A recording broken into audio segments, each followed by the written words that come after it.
Hex Hall by Rachel Hawkins. Is my roommate trying to kill people?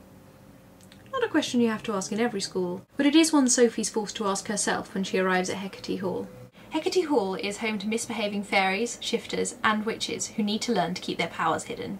Fairies, shifters, witches and one vampire, who just happens to be Sophie's roommate.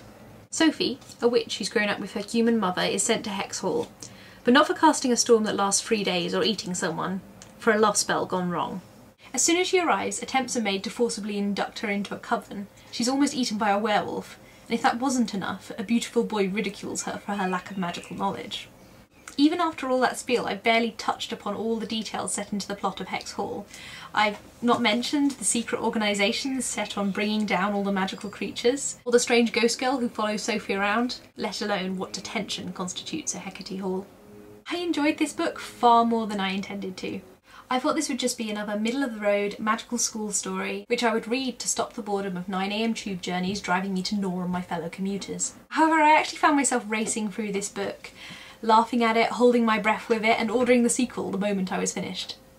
This book was genuinely really funny. The characters were adorable and not overly simple. There's Jenna, the tiny lesbian vampire who's obsessed with the colour pink. There's Archer, your gorgeous yet snide boy with a mysterious gap in his past. Elodie, who you spend the entire book moving from the good column to the evil column and then back again. All of them are both really funny caricatures and yet at the same time really deep, insightful characters that have twists to their plots you could never have imagined. On top of that, the plot was really good, with numerous threads all coming from different angles and spinning together. I could hardly decide where to begin when filming this review. There were so many different elements of the plot I could have chosen to talk about. There are so many different things going on at once, and yet they all weave together beautifully and unexpectedly. Now may I present to you Stevie from the future, who will be reading you a small part. When someone tells you that somebody's been murdered, laughing is probably not the best response. You know, for future reference. Jenna? Jenna Talbot? Kill her? What did she do? Smother her in pink glitter or something? You think this is funny? Anna said with a slight scowl. Chaston and Elodie were glaring at me. I figured my temporary membership to their club was about to be revoked.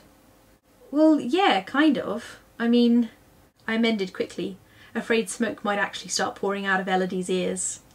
Not that someone died. That's awful. 'Cause, you know, death. Yeah, we know. Ooh, Melody said, rolling her eyes. But the idea that Jenna could kill anyone is just funny, I finished lamely. I would label this book the worst witch of young adult. I was a massive fan of The Worst Witch in my childhood years, and now I'm a massive fan of this in my youngish adult ones.